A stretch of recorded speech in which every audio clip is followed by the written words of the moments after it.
Grand Rising, Elizabeth. Grand Rising. Grand Rising. Grand Rising. Grand Rising. Hey, let the choir sing. Grand Rising. All right. So today it's Wednesday. It's Wisdom Wednesday here on the Grand Rising Elizabeth Show. I am Sister Mama Hutteroo coming to you live from off location in Maryville, Indiana, my sister's house. And my guest host is Miss Jackie from Joyzy. Hey, hello. I like your color. Thank you. Yeah, it's beautiful. Thank you. So our guest today will be the beautiful Sister Jessica Care Moore. She's taking her son to school right now, and she will be with us shortly. So we would like to begin by doing our check-in and Mama Up, and just letting everyone get a word in about what your thoughts were when you got up this morning, and how you feeling today, and just check in and say your name. You know, I actually like to say something. I was excited to see Sandra Epps when I came in. I'm not sure she's ready to come on camera yet, or I know she texted and said hello, but just in case she could see this, but I'm so excited. Oh my gosh, you got your book. Yes, so we'll make sure when she comes on camera later, we'll make sure she saw that. But I love it. I love this coloring book. We'll do it again. Yeah. So good to see. But good to see everybody. Hello. Yeah, that is a beautiful background. Oh, thank you. It makes you smile. Oh, good. When I make people smile. Who else wants to check? Check in. Well, Oz is here. Oz is happy. Oz is healthy. Oz is pure heart. Oz is here to serve you. Oz is here. Oz here right now. That's all I got is right now. I am Everette-Hale, but now I is Queen Aduni. So let me change my name. All right. Say my name. All right. Don't all check in at once. Come on, everybody. I had a busy day yesterday, but I woke up this morning and it is now, and I think I'm rested. I know I got my drink, I got my hot drink, I got my smoothie, so I'm good. All right. And Sheena's taking RJ to school. Yay! So I'm really good.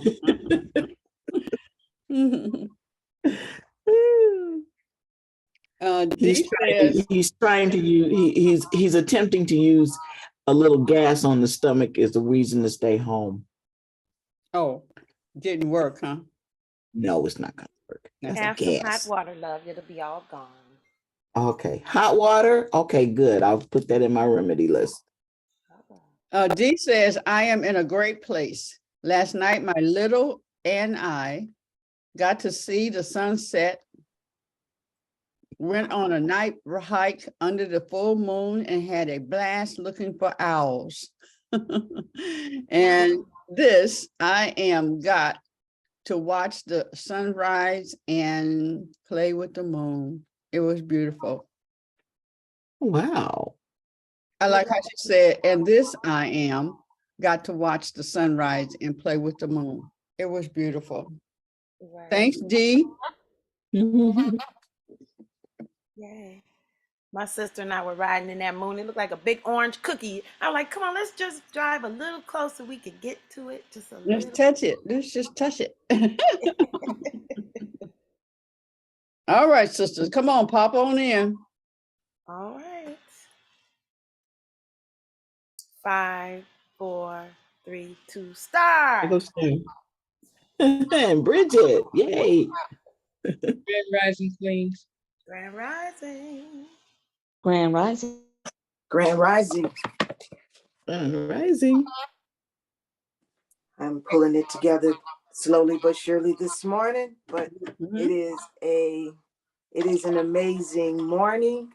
I always feel the full moon anywhere from 3 to 5 days before it comes in.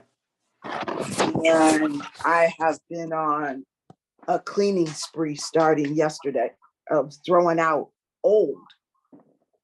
And I can't seem to stop doing it. I've been up since 5 o'clock this morning, throwing out stuff.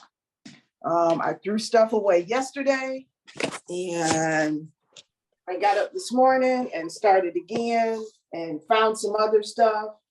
Went in my basement, cleaned that out, threw out stuff. So it seems to be out with the old and in with the new. So I'm calling today first start. All right. Awesome sauce. Oh, look at Miss Sandy. Look at there. Oh. We can't You- check, you mic can't hear check, you, mic check, babe. mic check, mic check. Can't hear you. Unmute yourself. See, you get to have a practice run and I start. love I'm all that. right. Grand Rising ladies, I was exercising and I heard my name and I was like, oh, I need to get it together. So I won't, so I wanted to come on and say thank you for all that you ladies are doing, inspiring and uplifting women, and definitely uplifting me. So thank you, Miss Jackie, for that shout out. Did you see the book? Yeah, No, love I it. didn't. Thank You you on so mute? much. Yay. So it's in Jersey now. Very good. Thank you. Right. So Sandy, are you still working out? Did you finish, or you got some more to do? Oh, I got some more to do. But I'm listening as I am making it happen. All right. Well, I love that background. I love your little pink sea of glitter back there. Yes, That's a nice place to be, in a pink sea of glitter. I agree. No. It's my hurry up quick and make it happen. But thanks, ladies. All right now. Good Thanks to for see you. tuning in. And now, is Miss D? Do I know Miss D? Is this someone new, Miss D, and Miss Aura? Y'all checked in? Well, you could check Yeah. in later. Check Aura, in doesn't Aura, have to Aura happen. is in our A Course in Miracles group. Okay. Aura, is this your first time on Elizabeth? No, it's probably about the third time. Okay. Woo-hoo. Okay. Well, it's interesting because I went on my about 5 minutes before I was on my Zoom, which we get together on the 7 o'clock reading of the Course in Miracles. And Aura is actually out of the country right now on vacation. So her time thing is a little bit different right now. Okay. And so I just happened to be on my Zoom, and then she comes in and it's like, this is way late. Like, this is not the time that, because she didn't come to the 7 o'clock. So Right. I just answered it into the Zoom. She's like, oh, she's kind of discombobulated. But then she said something about, I said, well, I'm about to go into Elizabeth. She said, oh, well, I asked the universe that I wanted to go into Elizabeth. I said, well, this is perfect that you got to me. So I'll send you the link right now. And I sent you the link, and she's here as directed by guidance, apparently. So All right. glad. So, Aura, do you want to say anything? No, just blessed and grateful. All right. Right. Great, great. Good. Dee says, I'm not new. It's your hand embroidery dance sister. Oh, you're Yes. the lead. So glad to have returning guests on the show. I love that. Thank you all so much. Looks like our sister Jessica Care Moore is in the house. So we're going to go ahead and do a quick read of our Simple Abundance and get that moment in, just to bring our energy in together. So I'm reading. And I have that one too. So which one you doing? I broke down and got the new one. My mommy one is so tattered, but I still have to read from both of them. Okay, so you got the anniversary. Is that the anniversary edition? I have no idea. It's okay. my one. That's all. Well, tell me what page you're on. Yeah, we'll refer. Yeah, I don't like that she has pages now. That bummed me out. I was like, I liked when they didn't have pages. So I'm on March 8th. And this is Okay. the Simple Abundance book of a day book of comfort and joy, you all. This is a beautiful, beautiful book to have. So I'm going to go ahead and read Taking the Plunge. Until you make peace with who you are, you'll never be content with what you have. And that's from Doris Mortman, an American novelist. Simplicity gains importance in our lives as we begin to make peace with ourselves. This is because we gradually come to the inner awareness that we don't need to glide to gild the lily. To gild the lily. Some of the trappings can be relinquished because the real thing is finally ready to be revealed. I call this point in the simple abundance process taking the plunge because it involves a courageous leap of faith in the most intimate way, exploring the way we express ourselves to the outside world through our personal appearance. But this is much more than just how we dress or style our hair. It's about the many subtle ways we choose either to celebrate or conceal our authenticity. It's about finally acknowledging and accepting the woman within. It's about learning to become comfortable with who we really are. We are not born all at once, but by bits. The body first, the spirit later. Mary Antonin, the Slavic American novelist and immigration activist, wow, that was wonderful to say, wrote in her stunning 1912 novel, The Promised Land, our mothers are racked with the pains of our physical birth. We ourselves suffer the longer pains of our spiritual growth. The famed French feminist writer and philosopher Simone de Beauvoir put it in another way. One is not born a woman, one becomes one. This becoming takes time. We need time to consider, time to reflect, time to make creative choices, time to emerge from the cocoon, time to clean out our closets, and time to clear away psychic cobwebs so that we might pare down to our essence. Some of us have remained dormant for years, oblivious to our genuine beauty, drugged senseless by our own numbing, disapproval, nagging doubts, and benign neglect. Coping strategies that once brought a sense of relief now only offer regret. To undo the damage and reconnect with our authentic selves, we need to take the plunge, confident that spirit is holding the net. Above all, we need to treat ourselves gently with the kindness we would bestow on amnesiacs who need the patient reassurance, as well as the reintroduction to their true identities. Woo, man. Amnesiac. Amnesiac. Amnesiac. Amnesiac. You know, I've been reading like all these words all scrunched together. And that one, you saw when I came up to it, I was like, whoa. So I'll use that as something that I need to pay attention to, the amnesia that we have about ourselves and not knowing who we all encompassed are way deep down inside, the things that we hold way deep down inside. And I'm sure Sister Jessica will take us down that road. Let me just say, wow, Detroit. Detroit has had some beautiful and amazing people stop through, pass through, get birthed through. And Jessica Care Moore is one of those people. To be a part of the audience and watching this sister go from being a poet and watching her on Apollo, coming through and coming out and going through life, giving birth to many projects and also another being, her son King, and the projects, just being a part of Witness, Black Women Rock, Salt City. We gotta get Salt City on the movie screen because it needs to be seen, Jessica. I'm just putting it out there. So our sister took a very deep dive and traveled to the continent this year. Well, no, actually, was the last year? We were transitioning. So she was able to take a trip to the continent, and I'm sure it has had her sitting in the awesomeness of culture and our people. So, and Sister Amani just went to there also. She just went there as well. And look at that shine. So Jessica has projects going on, many, many projects, and also just did a movie. So she's also done that Courier poem, which was Salt City. And I'm going to let her go ahead and talk about life and what's happening and how she's come and where she's from. I'm trying to get into a place where you can actually Honey, see. move around, move around. We work with it all. This is a Okay. very And I, wonderful space to learn what needs to be done. Okay. easy, yeah. Now I Yeah, had the page pulled up. I'm actually got my tea kettle on because I can't really function without at least one cup of tea. Well, that's what we do here. That's a part of your check-in is your what's in your cup. I only have my bottle, so I'll be running to get my coffee. You all raise your cups. Let Jessica see our Grand Rising Elizabeth cups.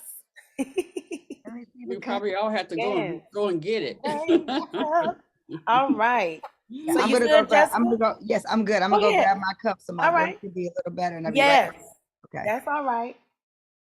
We pause for cup getting. All right. I'm just all over my words. I think those words in that book, all the ones that were all mixed together, I was so happy that I was able to walk on over them real good because sometimes I'll read faster than I talk. And so I'm on line 2 and my eyes are on line 1. And I'm like flumbling. I was just so proud of how I skated over those words. I felt like I was ice skating. And then what was the other one? Amnesia. Did I say it? That Eminem messed me up. Eminem. Mama had, it was really fun to follow along in the old book because it was interesting to hear the updated version. Right. Were you an older book, Evelyn? Mama? Yeah. It was an older book. Yeah. So that was cool. That was fun. Yeah. I think I want to get the new one now. Yeah, they did a little bit more explanation. Like when they mentioned the two people that they quoted, they explained who they were. Right. And what they did. Yeah, they just mentioned them. And right. You don't know everybody. A little less, but that's cool. All right. Well, let me just go through this through Jessica's page really quick. She has her own website. It's Jessica Care More, and I'll post it in the chat room. I'm here. Okay. You want to go ahead and do it? All right. Well, let's go ahead. You on my way? You ain't got to read that stuff on my website. All right. That's good. That's good. I'm good. I see your rock. What does your shirt say in the background there? Rock and love to the this way. It's in the other room. It says rock and love. That's what right. I love it. The jacket is photo bombing in the other room. I love it. I love it. Rock and love. Look, I have on my workout clothes. This is my time to go to the gym. So I put on a hat just trying to be cute, but I really just got on my yoga pants because I'm headed to the gym. But at least I wanted to put on something so I could look kind of cute for the. It's always good to have a top on. Yeah.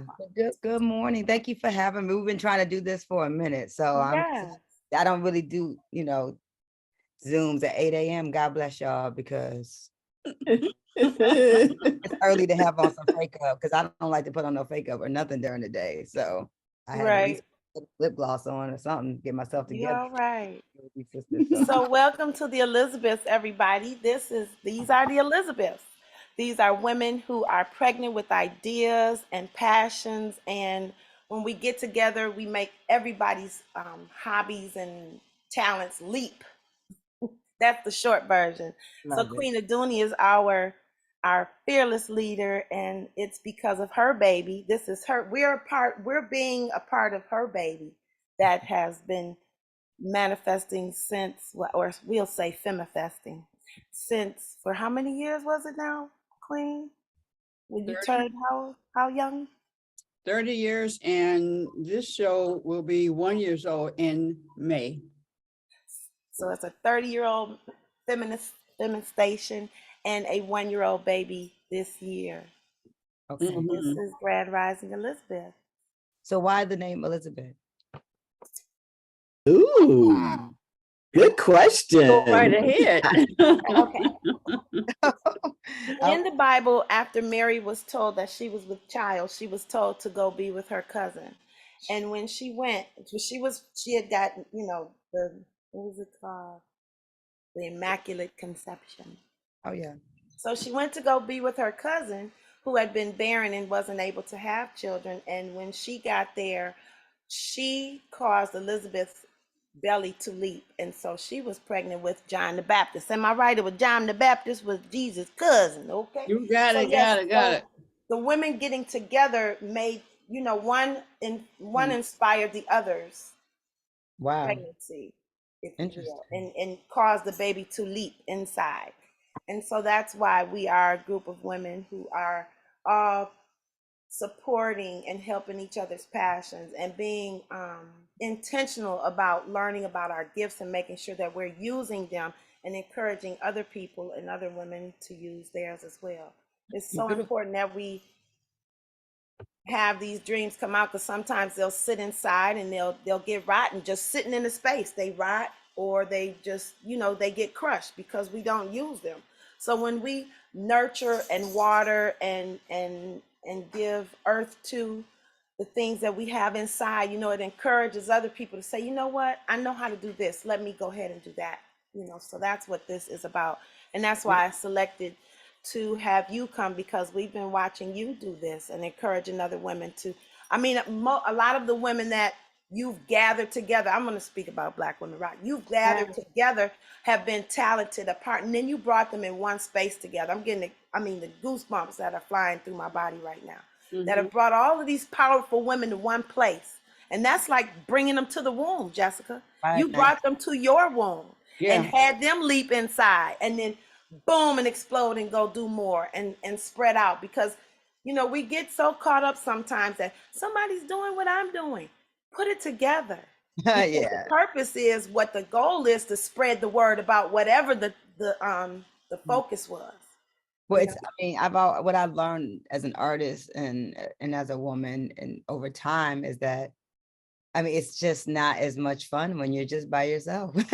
Like, I really, really enjoy the company of other artists and genius, excellent people who are doing excellent in their own space. And I love working with those people because it inspires me to be around them. So like Black Women Rock, I'm in my 19th year.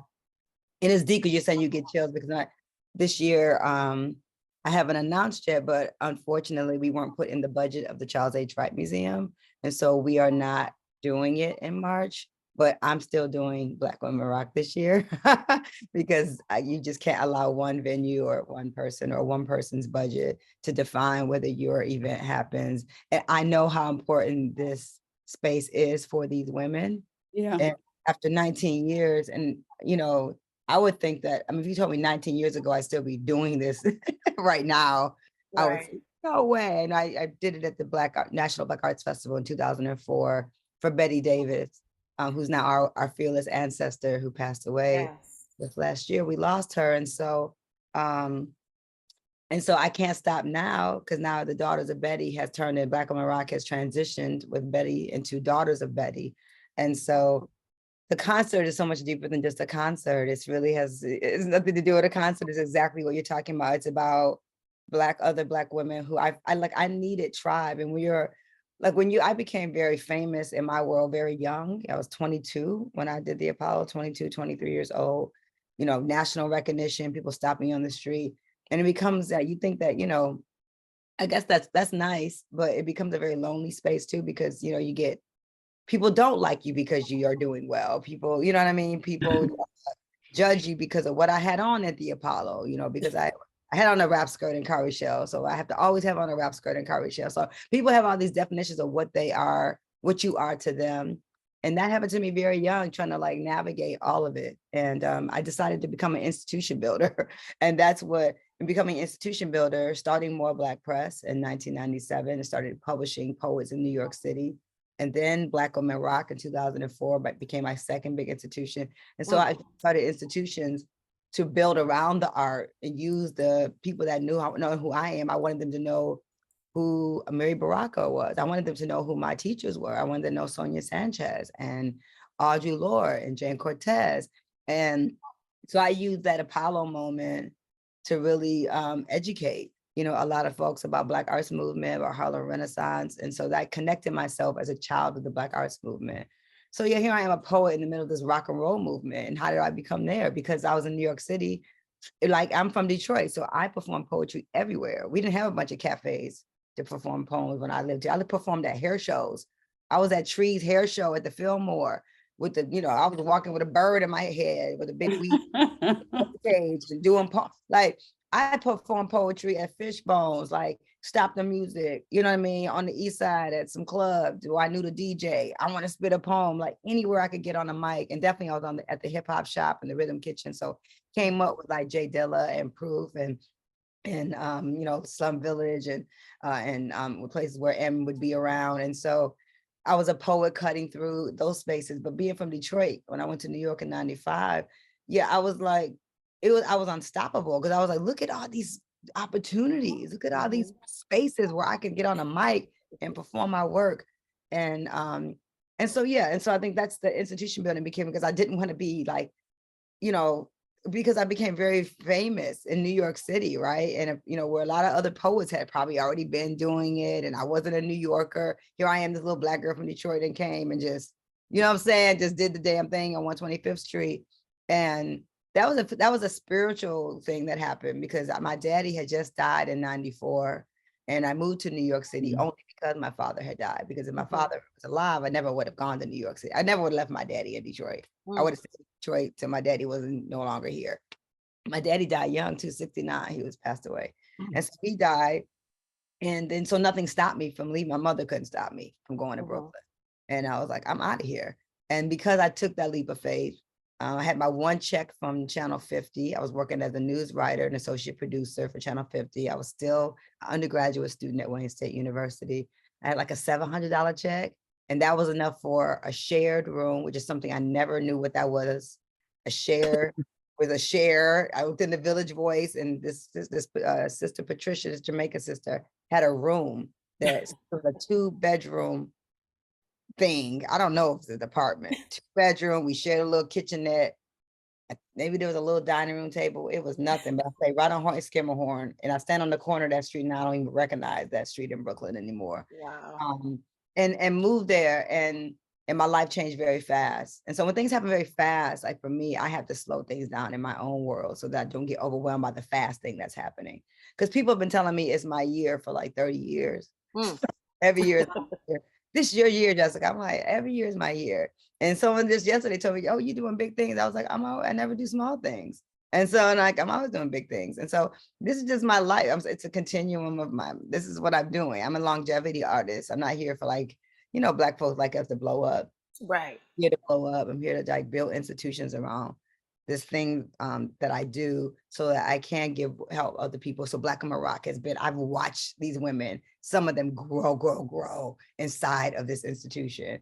And we want Daughters of Betty to be something that helps the younger girls. So we have a scholarship that's going to launch this year for Black girls, Black and brown girls who play guitar and bass, especially because we don't have enough guitar and bass players. We always want to put our girls on violin and on piano, which is fine, you know what I mean? But we do need some rockers, we need some sisters that play electric guitar and play bass. And so the scholarship is really focused on women and girls. Kat Dyson, who's my musical director, who's been like a rock for us, who we can't afford, who comes and does it every time we ask her to do it.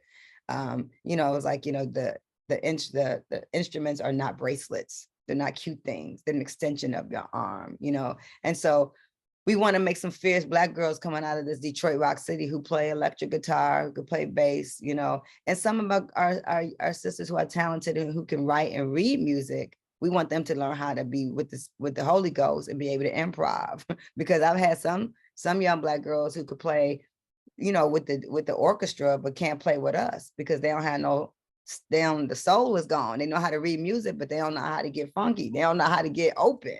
And so, so we need more academies. I did a camp once, completely funded by Black women friends of mine. I had no money, no grant. Dime gave me the space. I said, you'll give me a space. And then here comes Stacey Hotways teaching DJ. Here comes Emily Roger teaching the bass. You know what I mean? Kat Dyson came in for a master class and did the master class of guitar. We couldn't really afford to have any of those sisters there. Maisha Ellis was teaching drums. Lauren Johnson was teaching drums. So my sisters in Detroit came through, and we had a freaking 3-4 week free camp. I said, they don't have them. All my sister friends fed them. I said, yeah, we got them. We're going to feed them. We got breakfast. We got lunch. They don't have to bring an instrument if you got one. Otherwise, we'll supply an instrument. So that happened, but we did it one summer for free, but I can't, we can't keep doing it for free. So we have to find grant money. And that's the deal, is to build the organization so we can sustain ourselves and have something that that builds something in the city beyond just the concert. And so that's where I'm at with Black Maroc right now. So I appreciate you, because I haven't even posted that it's not, the fact that it's not happening in March at the right, it hurts my heart. And so, and I'm scared to tell people that. So whoever listens to this, they know now, go tell your friends. But Jessica, yeah. Just let me say this. When you're growing up, when you're a baby, toddler, little girl, young lady, teenager, then you become an adult. Yeah. She had to take a breath for her adulting. Mm-hmm. Black Women Rock is about to be 20, 21 years old. She's about to be a grown ass woman. Yes. So there's that. So let's have this be her self-care year, or her self-care moment. I love you. Yeah. She's having her self-care moment right now. And she gonna come out, because she's gonna be full buxom and full-fledged. Okay, so that I got Jill. Because it's 19. So she's about to be an adult. Next year is 20. And that's the 20th anniversary. So I am directing and producing the documentary this year. Okay. So 2020, for the 20th year in 2024. All right, there it is. The doctor's coming. So it is, so it's not stopping. We just keep doing things in different spaces. But this summer we're gonna be at a stage. I'm gonna fundraise for the money to produce it this summer. And Jessica, you know doggone well, she has way outgrown the Charles H. Wright. Well, no, it's not about that though. Like I've done it at the Yerba Buena Center. I've done it at the Apollo Theater. I've done campus marches. We've done Shanghai. I don't want to outgrow the museum. It's important that it's in that space because it's the African American Museum, because it's an educational space. So it's not because it's not that I want to get it. I mean, I want the Fillmore is the ideal space because it's a rock and roll venue for the women. Like we want the Fillmore because or the St. Andrews Hall because we want people to stand up. It's a rock and roll concert. We don't want people even sitting in auditorium seats. Right. But I do it at the institution just because I have to say, like, they've been supporting it. Like, the show is the concert is an expensive show, and the Charles H. Wright, when Juanita Moore was there, she made it a part of their budget every year. Last year they really did show up for me properly. So yeah, I mean, other venues aren't going to pay, so I have to go to spaces that have programming budgets. Pay for the dang on thing, because like the regular concert venue is not going to pay. They're not going to bring us to, I mean, they should bring us to the Fox. They will. We're gonna plant it. We're gonna plant that right now. We're gonna plant that right now today. Boom. Yep. They're all about, they're all, I'm not even interested in places that aren't interested in us though. Like I'm interested in spaces that really understand how important these women are, and that it's not about what the name, because everybody on Black and Maroc is a superstar. I don't care if it's famous as Beyonce. They're still superstars. They sing just as good, they dance just as good. And what they do outside of the music, because they're not just pop stars. These are revolutionary women most of the time. A lot of them are doing revolutionary work, educational work. And so that's what I want to celebrate. So I'm not celebrating women that already got 10 Grammys. Like, I don't need them on my show. People are like, why don't you bring so-and-so? I'm like, but she's already got her. You know what I mean? She's already fine. The industry taking care of her. So I'm trying to take care of the women who are creating culture, being stolen from, right? Who are inspiring the culture, but not getting the play, making them the headliner, not the background singer. For sure. I mean, Yazara, she sing with Lenny Kravitz, but I want Yazara in front of the people. Divinity Rocks play with Beyonce, but Divinity is a headliner for me. So women that are not headliners in some other spaces, they're headliners in our space. And I need to keep it like that. So I'm cool with like more intimate spaces. Whoever paying, girl, I'll do it on the roof if the roof got the check. If the roof got the check. We're gonna have to find some roofs to get on. That'd be dope. And you dance with us. I love you so much because you've been dancing with us for years. Yes, I enjoy it. We have a question with Evelyn. Yeah. Hi, Jessica. How are you? Good. I'm happy. I'm drinking tea. I'm looking at pretty Black women. I'm fantastic. It's 8:41. I'm doing good. I wanted to thank you because I have the card somewhere, but my first Black Women Rock concert, I had no idea of the multitude of Black women that were in rock and roll. I had no idea. I had no idea about, and I used to make earrings with Betty Davis's images on it because she's beautiful, beautiful. And I said, oh my gosh, it just woke me up to, oh, we're everywhere, everywhere. Right. So I just want to thank you because I really enjoyed, rocking out. I was there in the, on the side or like third row back, and Come on hey, now. it was great. Thank you. So thank you. I wanted to say that. Thank you so much. Betty Davis. I learned about her. I grew up in Detroit. So I grew up listening to a lot of rock and roll. And I didn't know as many of the Black women. I didn't know who Betty Davis was until I moved to New York. So I learned about Betty Davis because Amir Questlove from The Roots, I was doing a concert with him and I was backstage with him and he said, you smile with Betty Davis teeth. So he said some cute stuff to me. I said, what? He said, your smile like Betty Davis. You look like Betty Davis. And I said, he said, you know who I'm talking about? I said, I think. And he said, she was married to Miles Davis, funk rock pioneer. And so I was like, so I learned through hip hop, through Questlove. I always give him his flowers and say, thank you for that, giving me that opening. And then I just went crazy and I found her non-story. So Black women who don't everyone talks, they folks worship Miles Davis, and who beat on his wives, and, they talking about the music and I'm like, well, let's not, let's talk about the whole man this person was. And I love Miles Davis's music, just like everybody else, but also, Cicely Tyson and the things that he went through. But Betty Davis, I don't know the story of abuse with her, but I know that she wanted to keep her name. And so, and Betty Mabry was like, if not for her, Miles wouldn't have became the great musician that he moved into. For Bitches Brew. I mean, that's Betty. Betty introduced him to rock and roll. So she literally hands down helped create jazz fusion when she introduced Miles Davis to Jimi Hendrix, Sly and the Family Stone, and that was her crew. And so I feel a kinship with her. She has written me letters. When we were in Pittsburgh, where she lived until she passed, we brought Black and Rock there. It was the sister that I was talking to through to get to her, how we communicated, told me that it was the most torn she'd ever been about coming outside. And because she was a recluse, but she's a recluse for a reason. And so it's in this space, you know what that is, like, because she was a woman before her time. So think about even like a poet like me and a woman like me that talks the way I talk. Like I was blessed with support from Sonia Sanchez, from The Last Post, from Gil Scott-Heron, from Jane Cortez, from other writers that were alive and able to say, yes, baby, this is what you're saying is okay. Because in some other spaces, I have been absolutely shot down or not called or not booked. And so my Black voice isn't always celebrated in all spaces. And so Betty Davis was not supported in the time that she was here. And she was before. And so you get exhausted as a Black woman artist in this country, just simply trying to be an artist. And everyone, I mean, how many times I've been told that so-and-so men are scared of me. They scared of you. They're scared of you. I've heard this like so many times. So in Betty Davis, they were terrified of Betty. Betty came on the mic. She kicking that long, pretty leg in the air. She growling. She got that deep, heavy voice. She got that afro. She's super fine. Couldn't nobody, them white women didn't like her. I'm sure they did. And so, and she scared white folks. And I think scared some of the conservative Black folks.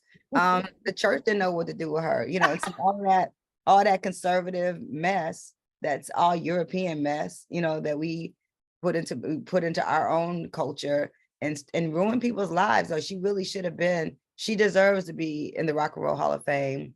She's not yet, she should be. I went to the Rock and Roll Hall of Fame, the recent one in LA last year. Her name was in the book and a picture of her. And so we have to be the ones, you know what I mean, who lift sisters up and make sure that our artists who are before their time, that we see that, if everyone else doesn't see them, be like, okay, no, but I see you. And that's what and I've become that. I know that I'm that in this community. I see these Black women in rock and roll. I see their talent. I see their worth. But I had to see my worth too, I'm very young. And I figured out, even though this person I didn't get called for this. I know who I am. Like I already was somebody when I went to New York City. I didn't become somebody. My mom and daddy already had made a person. And so yeah, so thank you. You know, I really do. I'm glad that we're talking about, but I didn't think we'd talk about Black Women Rock this much, but I'm happy to talk about it. It's Women's History Month and it has been at the Child's Age right since I came home. I think the first one was 2007 or 9 that it was here. I started in Atlanta. And so yeah, and I am encouraged and feeling this energy makes me know that I have to make sure I do produce this concert in some form or fashion this summer. But I am very busy because Salt City, my techno choreo poem is headed to the Apollo. So I'm busy, really busy with that this month. So, okay, now which poem is that? Because I know you had the choreo poem. What was the other one? Salt City. Yeah, Salt City. I was like, oh my God, I need more people to see that. That was something. Tell all your people in New York. So what we've done is we got 2 grants. We won the Joyce Award, and shout out to my director, choreographer, Aku Kadogo, my fearless leader. Ashe. This new work. So this is a new iteration of the work. This is the Salon series at the Apollo. So basically the Apollo is giving us an opportunity to do a preview to show people what's up. And so it's not enough money for us to have the clefs and have the strings and have all our tries. It's enough for us to show people the possibility of Salt City. Yes. And so we have a show there in New York, please, in Harlem, we're on 125th Street. It's April 8th. It's a matinee show and an evening performance. It's just one night. On the 7th, we have a private preview that we're inviting people to come see it because we would like to get a run in New York City. Okay. And then we want to bring it back to Detroit for a proper run, but we need, producers. It's hard in Detroit. You do something like Salt City. I sold out the Child's Age right for all those 5 shows, Thursday through Sunday. It was packed out. Word of mouth got out that there was something special happening. People were coming back for the show. Kids were coming to the show. We didn't know kids was going to get the show. It's a very abstract piece in 3071. And the little girls in the audience like, is Salt coming back out? They were in. I was like, look at these babies tapping all the way in. Oh, wait, don't. You know what I mean? Because sometimes we just assume that they're more tapped in than we are, right? And so it's a magical fairy tale that celebrates the Detroit techno pioneers, Mike Banks, Jeff Mills, Derek May, Kevin Saunderson, all of them, and some of the new ones, Drummer B, John Dixon, my son Amari Jazz has music in it, Nick Speed has music in it, and so it's all Detroit producing, all Detroit music, and it's about global colonization. It's about our survival as a people, and Salt's trying to find her tribe in the future and trying to figure out what that looks like. And so the choreography is beautiful. The new choreography, we've had new choreography. Yeah, it's something. So y'all need to come on now. It's on LaGuardia is only an hour on Delta. So come, please. I want some Detroit energy in that space and we didn't have to bring these Detroit dancers, but we wanted to bring these Detroit dancers and these actors. Now the young lady that was your star, I grew up with her. Man, when I saw her on stage, I was just flabbergasted because I grew up in church with her.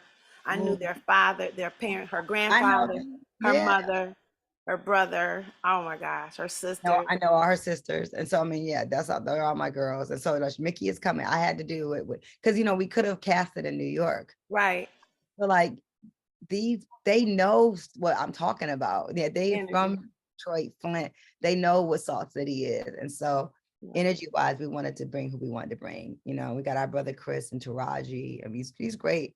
He's great. There's so much talent in Detroit that gets overlooked, that is under celebrated. And so I'm excited to be bringing these young dancers, conjurers, and they're in the work, man. They're in the work. And so Salt City, it's just basically 3 shows, in New York City, the preview, the 2 shows. And so we would love for all of you to come see Salt City and bring some of that Detroit feminine power. Field trip. When is that going to be? It's April 7th and 8th. The 8th is the actual show. It's a matinee show on the 8th. It's Easter weekend. So the Good Friday is the preview, and then Saturday is the show. So the Saturday before Easter. So it's a holiday weekend. So if, right. Maybe y'all come. So Jessica, I got a question. I want to go way back. So little Jessica. Was she filled in rooms with words and pens and paper? You know, what was little Jessica's space? What would her space look like? um wow.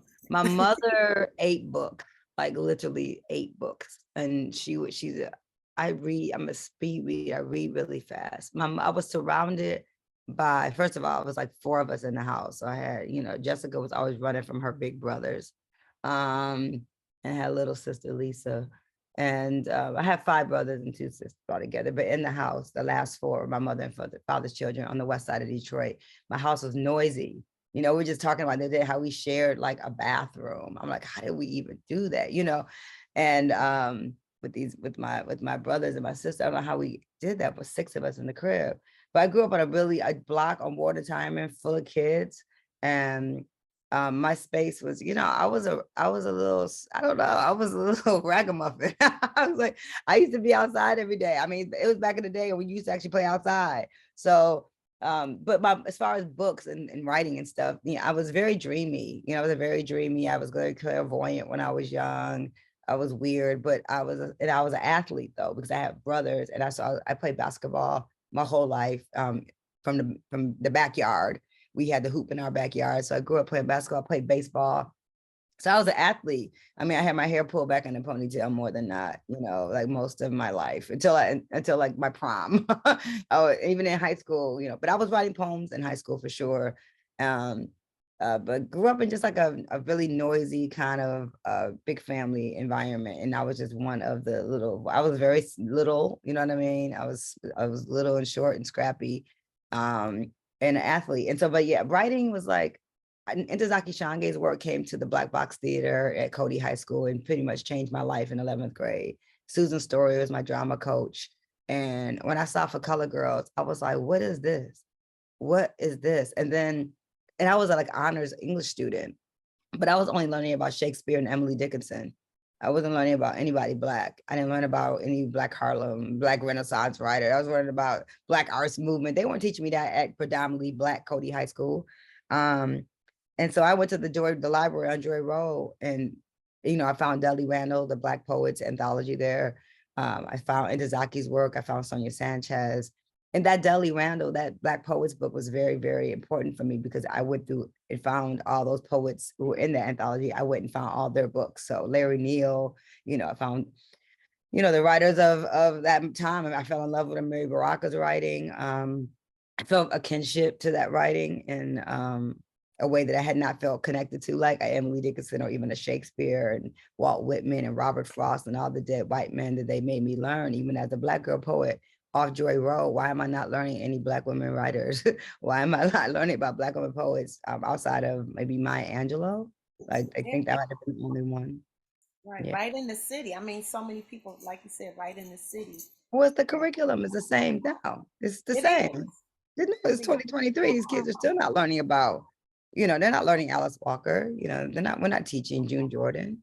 And so it's a disconnect. It's something that I hope to change. I have the More Art House, my new nonprofit, is focused directly on literacy. And so I want to create poets residencies inside, writers inside of every school. These are things that can happen very easily with someone just like providing like, a little bit of grant money to get some artists inside the schools. And because that changed my life, and the Black Box Theater at Cody doesn't exist anymore, nor does the theater program. Like Troupe des Arts, which brought out, Nikki Gilbert from Brownstone came out of that. Derek Barnes is an actor, and we have the brother Jesse that sings with I think the Temptations. Like a lot of talented kids came out of like Troupe des Arts, and unfortunately it didn't survive because it turned into like a TV production class, and then that folded too. And so we have some work. Even that happening could be in books. That the very story of that happening. That's why we have to make sure that we tell our stories, because nobody else is going to do it, or they're going to put a spin on it. There's many times when the stories will come out and there's stories about people's stories, and then it gets the twist and the turn and make it look like somebody else did it. Right. So that's why we have to tell our stories. Absolutely. Absolutely. So yeah, I mean, I had a typical growing up on the West Side kind of environment, kind of like existence. It was good. It was really good to grow up here in Detroit when it was loud and very Black. Yes. Because people always talk about new Detroit like it's better, and I was like, I like old Detroit better. Like the old Detroit that I grew up with was fantastic, and it was because it was about neighborhoods. It wasn't Community. It about. was community. It was a family. Your neighborhood was your family. And I feel like I do. Right before the pandemic, I purchased a home in my neighborhood in Boston Edison, and I do love my block, and I do feel community over here. Like if something happens over here, I got 25 people on a text message. I'm shout out to my block club, y'all doing the damn thing, But I wanted my son to feel what that felt like. We lived in Corktown, and he pretty much was growing up in Corktown, which I found to be lovely, but also very much a bubble too. Okay. And so we're definitely more in to me, I look a real Detroit neighborhood that has all the things. I did like the walking of Corktown, enjoy because being from spending time in New York, I miss walking. So not having to get in my car to go every day and go somewhere, that was the nice thing. But I still didn't want to buy there. I wanted to buy in a Detroit neighborhood. My daddy said, you buy something with brick. You don't buy nothing with no stuff on it. You buy something with brick. So I got this 1924 brick. So and I love being here. I love that my son got to witness this. He won't stay. I doubt if King stays. But at least he got to experience it. Right. Did anyone have any questions for Sister Jessica? Any questions? Sister Jessica, what's the name of the nonprofit organization that you have? The Moore Art House. More. TMAH. Yeah, T-MAH. The Moore, like my last name, Art House. That's my 501c3. I worked hard, took a minute to get it. Finally, I got my 501c3 status. So I'm just in the beginning stages, learning how to get funding so I can do programs. And it's coming. We got a scholarship that we're going to launch. I'm working with Betty Davis's family. And so they want to give some money toward the scholarship. So we're going to give a scholarship, start getting scholarships away. So we want to try to be a funding entity for scholarships in music education. And also we'll be the producing arm for Black Women Rock, and to anything that I do that has to do with literacy, the arts education, the 501c3 will now do it. But I need mentorship in that world. It is a new space for me. And so I'm open to mentors and people who have been doing that kind of work. I'm reaching out to other women, Black women in particular, that are in that space to say, hey, I need help. Tell me how to connect with funds, how to, I have people that are on my board, but I still got to figure out, I need consultants, people to help me so it can be successful. Yeah. But I'm excited about it. I mean, I got it before the pandemic. I was pushing it because I wanted to actually have things I wanted to have a residency in my home where I bring artists in, stay in my house, spend some time in Detroit, and then they present, and I have private things in my backyard.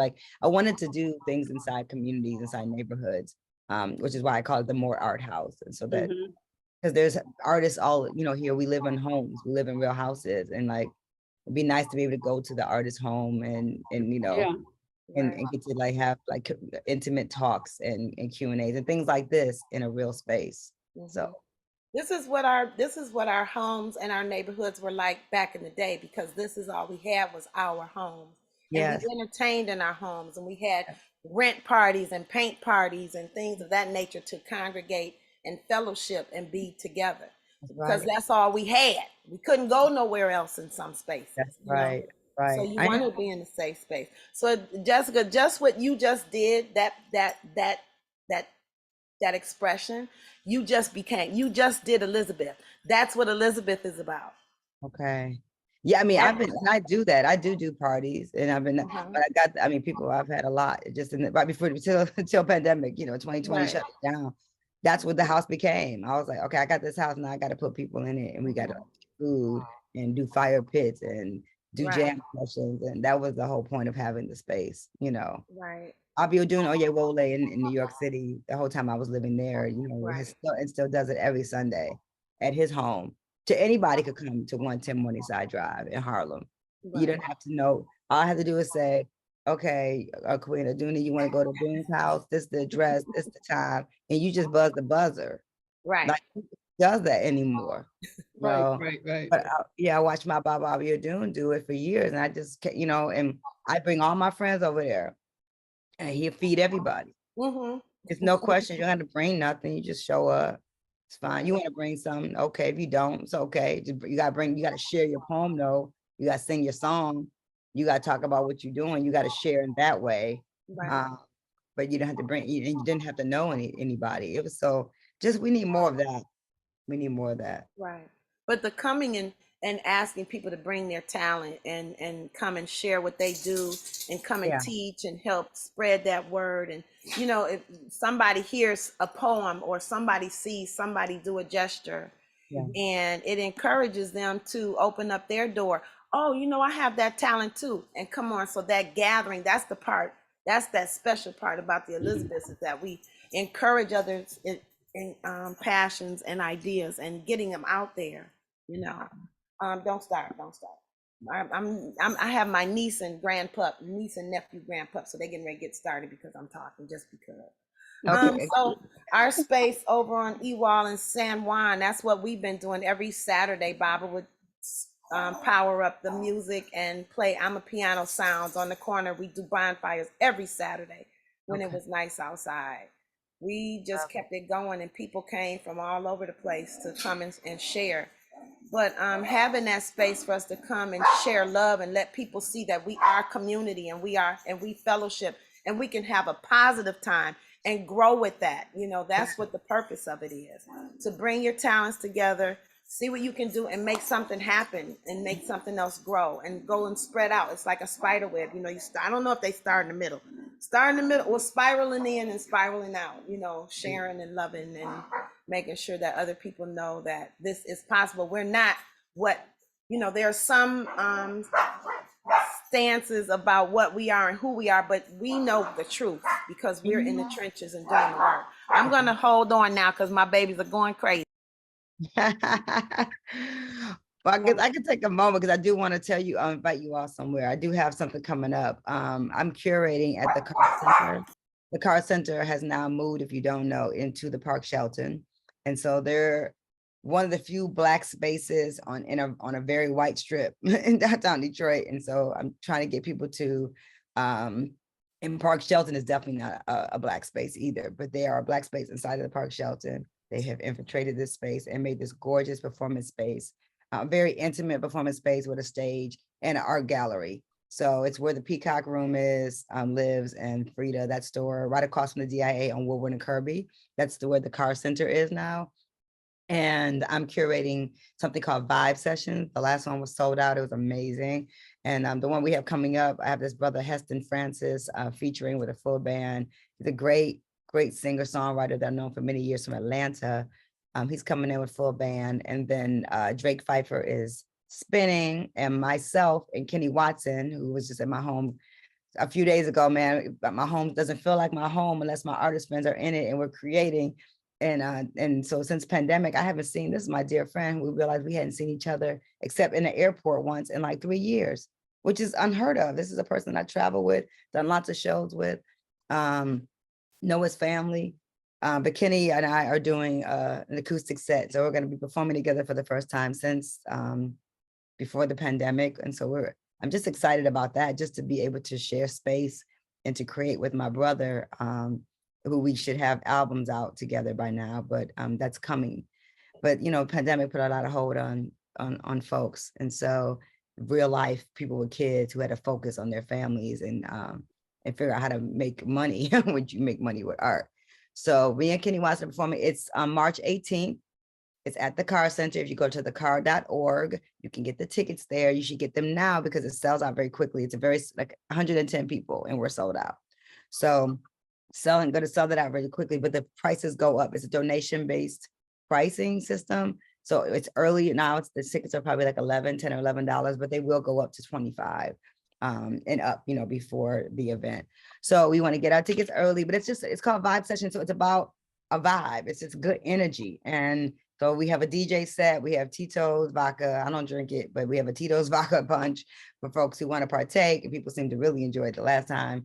And a DJ set Then we have a full concert, and then afterwards we have a DJ set so people can get to know each other. And what I love about the audiences, because I did the show in December as well. I had a concert, and that wasn't my thing, but it was a sold out concert December, and had Apropos as my guest. What was really amazing about December and this last one is that the audience, because the Car Center has an older audience. So we got elders in the audience, which is like very important. And we also got millennials in the audience. And so I'm bringing more of the younger people into the space. I'm saying younger people, I'm talking about people still just in their 20s and 30s, you know what I mean? Like, 20s, 30s, 40s, even that's the young people sometimes in spaces. I remember I went to Terry Lynn Carrington is curating for them. And I went to this jazz crawl, and I was the youngest person at the jazz crawl. I said, "Ooh, these elders, they like, I bet you we got all these tickets." So, so I love that the car has the opportunity to bring in people who are 60 and up to come see a concert and be in community with people in their 30s and 40s, right? And 50s for that matter. So like everybody was there at the last show, and it made me feel really good. And so it's called Vibe Sessions that we have on March 18th with myself, and Heston Francis is also doing a pop-up art show. So this brother is doing a full concert and doing a pop-up art show. He started painting during the pandemic. He's got these gorgeous paintings that we're going to set up. So it's a pop-up art show and a concert. And then April 1st, I haven't even started promoting April 1st, but April 1st is the divine feminine is coming. So we got Idea and Charity double heading. We are going to have a female DJ yet to be determined. And so it's all women performing that night. And that's the first day of National Poetry Month. So that's April 1st. So I'm gonna have a poet open up something. But yeah. So I did put the event in the chat window, ladies. So if you are interested, all of you come, please come. Yeah, I would love for y'all to be there, but get the tickets, because people ask me for them tickets a day of. Right. Them tickets gone. You'll be waiting to the end, and then you like it's sold out. Sorry. Yeah. So yeah, come. Yeah, but is that not this Saturday? Next Saturday. So it's coming. So so Jessica's sister, Reverend Amani, is here in the room, and she just recently took a trip to the sacred space you all went to. So if you want to share a little bit about your trip, I don't know if there's a little bit, but if you want to share about the profound experience you had. It was, so I've been to the continent. I've been to I toured in Ghana. So I have been in Ghana, and I went for the return, and I've been to South Africa, and I've been to Morocco. So those are the places on the continent of Africa I have been before I went to Egypt this January. And I say that because Africa is such a vast continent. It's very different depending on the country that you go to. And so I felt different in all those places. In Ghana, I felt at home without question. South Africa, I was overwhelmed. Apartheid is real. Very beautiful in South Africa. And then the politics of it was very ugly.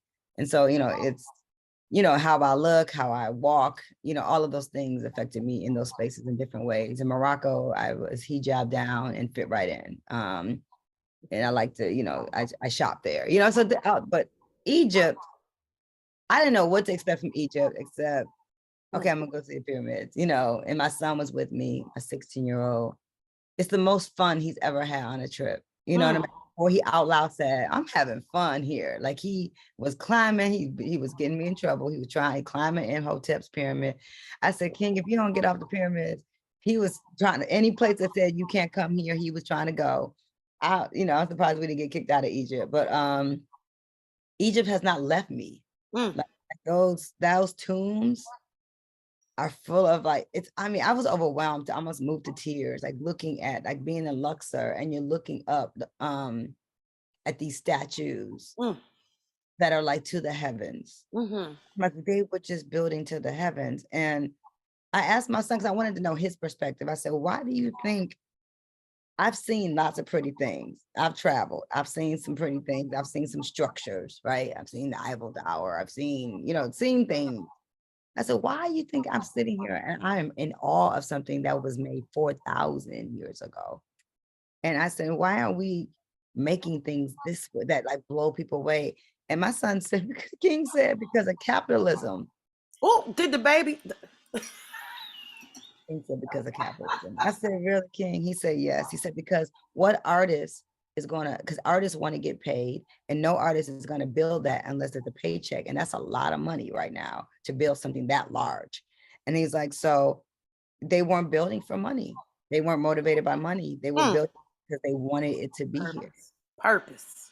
And building for me, it was profound. I'm like, you're building something that someone, you may not, it may not get finished before you die. And so you're not even building it for your own self-gratification. If I'm writing a poem, I ain't gonna lie, I love when I get to the end of a poem. I get some gratification out of it. Like I wrote something.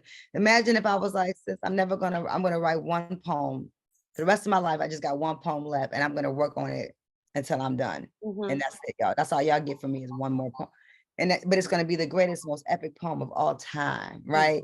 And y'all gonna have to just wait for it, when I'm gone, I'm still gonna be writing it in the afterlife. So I was, I went to the Valley of the Queens. Like it was just to see us in reverence, right? Like, and to us like celebrate people building tombs in honor of these African women, and I'm clear because I was my brother One Below, shout out to One Below, my brother Nashi, who was hosting us there, who's from Pontiac, but him and his family have lived in Egypt, and he speaks Arabic. Oh, wow. And he looks Aswani because he's dark skinned, he's beautiful, he's dark skinned with very interesting color, hazel eyes. And people asked to take pictures of him because, we're looking at the Egyptians and whatever, but like we were before the Arabs were there, right?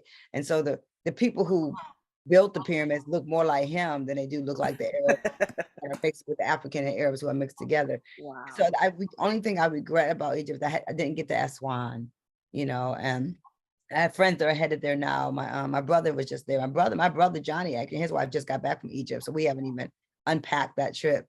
And I think Jeff Mills and his wife are headed out there. And so now I'm trying to connect people with my brother because we didn't do any tours. We didn't have no tours. I didn't want nobody talking to me about what this is because I know what this is. I felt just really connected and very comfortable in those spaces, but lots of spirit energy there. And then like, if you didn't think you were powerful, whoa, you know what I mean? Like there's a lot of energy there. And I want to go back like as soon as possible. And I want to get to Aswan and some other places. I went to Alexandria. I wanted to see the Mediterranean Sea. I hadn't seen the Mediterranean Sea, but the bibliothèque was closed when we went. So I want to go back so when the bibliothèque is open. That Alexander the Great was building. And so, it was magical.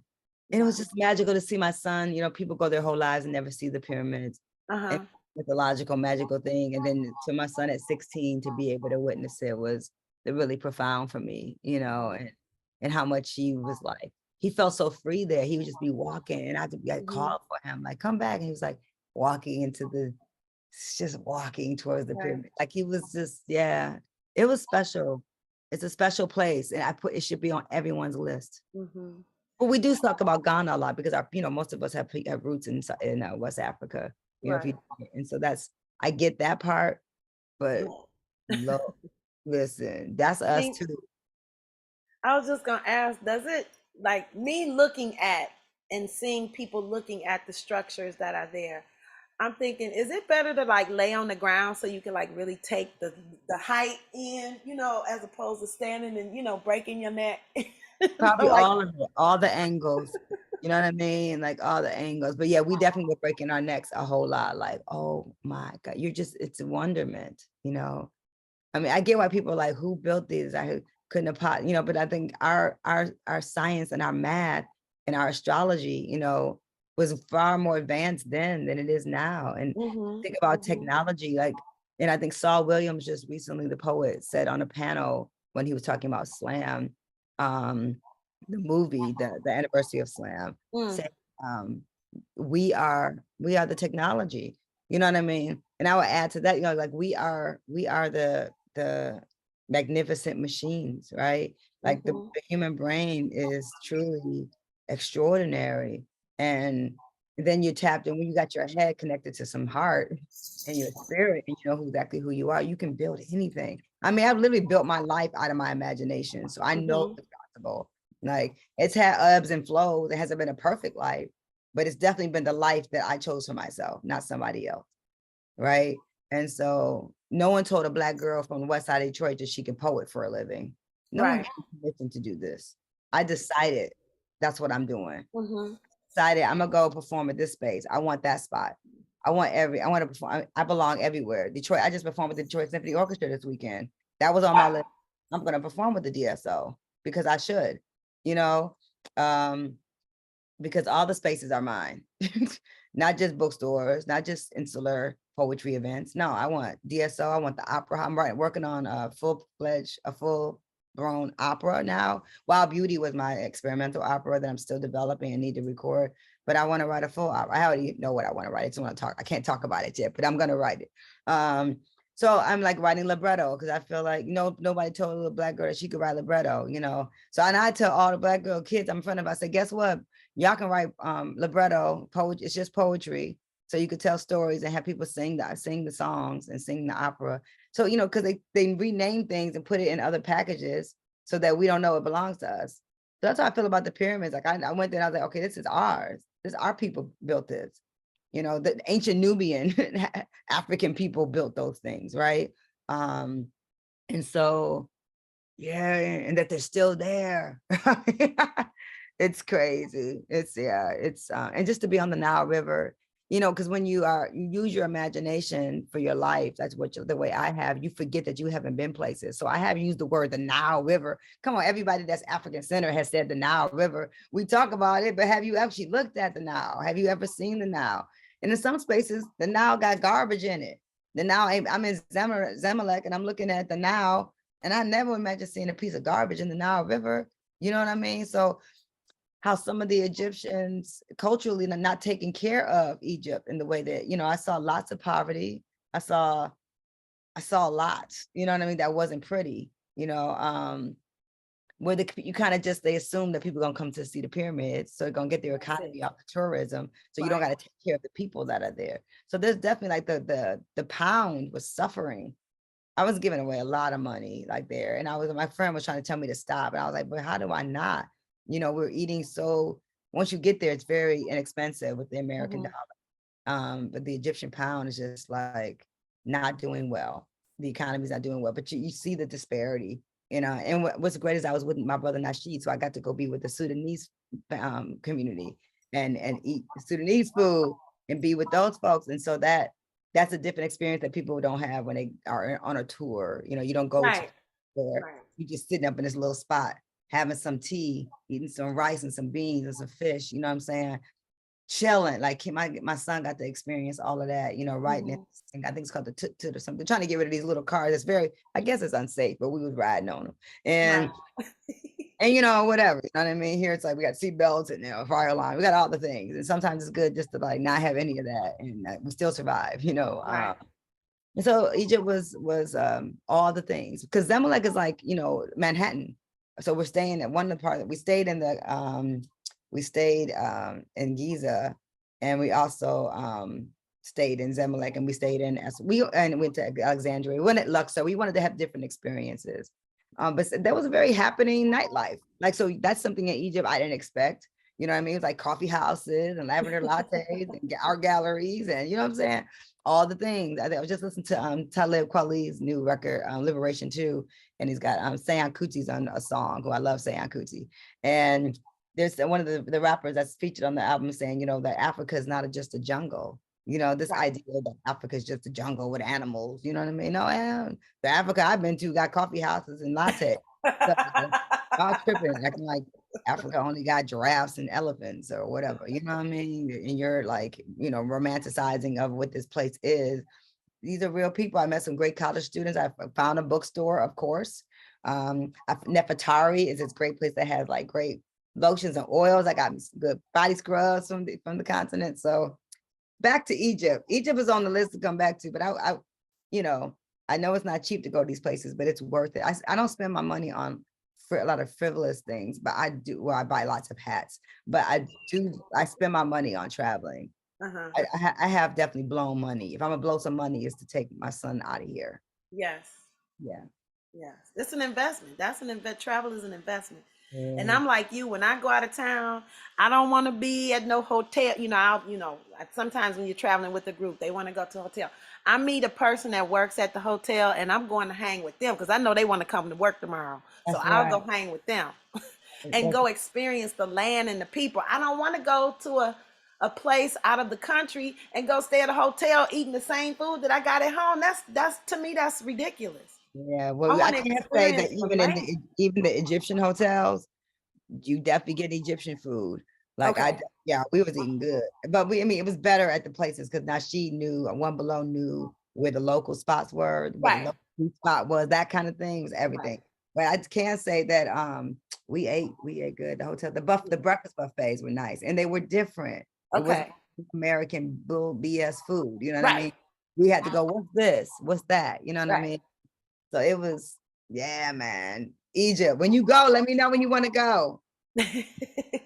Listen, anybody that want to go back, I'm here. Putting my nickels and pennies together in my piggy bank. I have an Africa jar and I have an Africa jar at home, and it's like I've been dipping. So you haven't been to the continent yet? I have not been yet. I've not been yet. Have to go. Soon come. I'm going. I'm gonna put it out there today. I'm going. Because I told myself I'm kind of on a punishment. I told myself I don't want to go nowhere else until I go to Africa first. I'm not, you know what I mean? I gotta go home first, and then I can go see the rest. I've been I've been on a trip. I went on a Bible study trip with my church.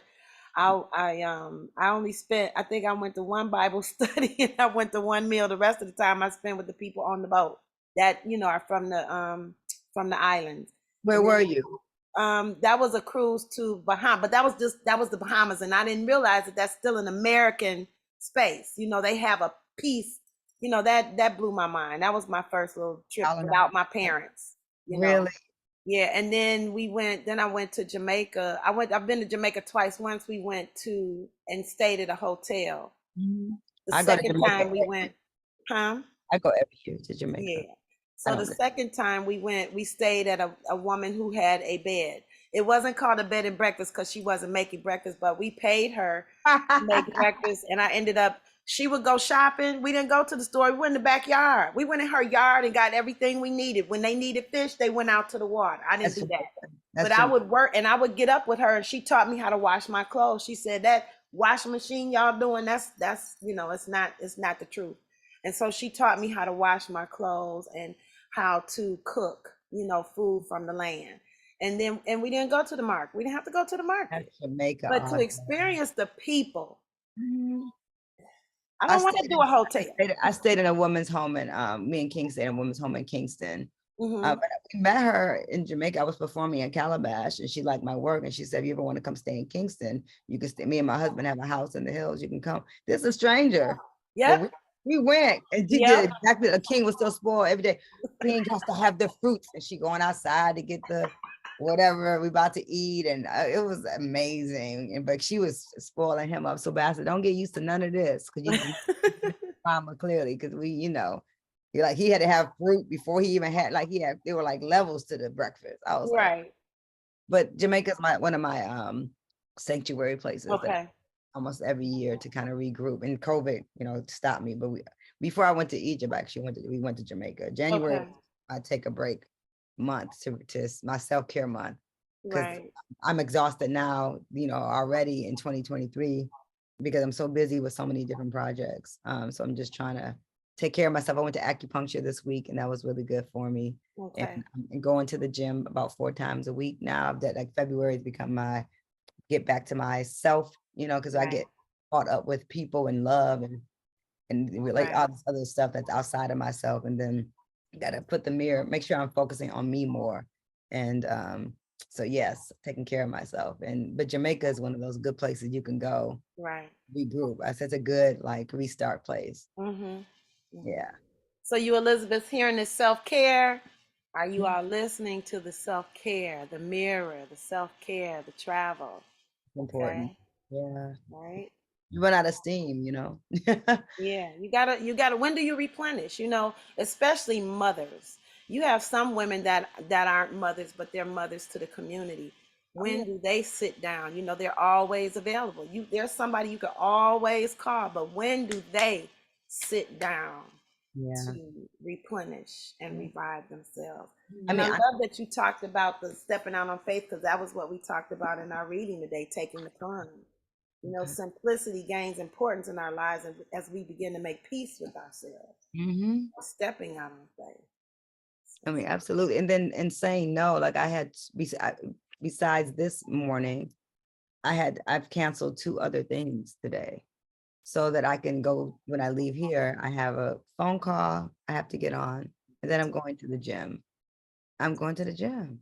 I'm like, and so I just cancel. It's important meetings that I need to have, but I was like, I can have them at a different time because now I'm doing, because I normally I'll be at the gym at 8:30. So now I'm at the gym. So now I'm on this. So now I'm gonna have my phone call at 10 o'clock, and then I'm gonna go. No matter what, I have to have as a mom, right? And I've been a mother. I have a 27-year-old. I don't just have a 16-year-old. So my first son, Omari, is 27 years old. I can't believe that. But for my first marriage, I met his dad in New York City. And so, and then King's father had 3 children when I married him. And so I've had a lot of children my entire life. I've been taking care of husbands and children since I was in my late 20s. And it's exhausting, you know, work, and it's beautiful work. And I'm glad you said about the mother, because I always say that you don't have to birth children to be a mother, because I was a mother before I gave birth. And so King's my birth baby, but not my only. And so I have to make sure I carve out time for just me. And I like the gym. The people are like, do you meditate? What do you do? I said, I like to sweat and lift weights. You know, everybody's got their thing, but I like lifting weights, and I don't, doesn't require anybody. I've been, I played basketball and volleyball and softball my whole life. I wasn't a big runner, but when I came out to Detroit, I didn't have anybody adult and that looked like me that really wanted to play baseball anymore. Yeah, really? You play baseball? I did. Yes, I did. I played in school. Did you? So we should this summer. I want to get a team together so we can Let's do it. I always see like the white folks out there, and I'm not gonna join a team, but I like to be like, you know, find like some artist community that like has some athletic ability. We don't got to be great, but my family all plays baseball, and so and I play basketball too. And so I mean, I run with the guys playing basketball. Ladero Sax Appeal plays basketball, and they're trying to get me to come back out, but my nails are too cute these days. I don't know.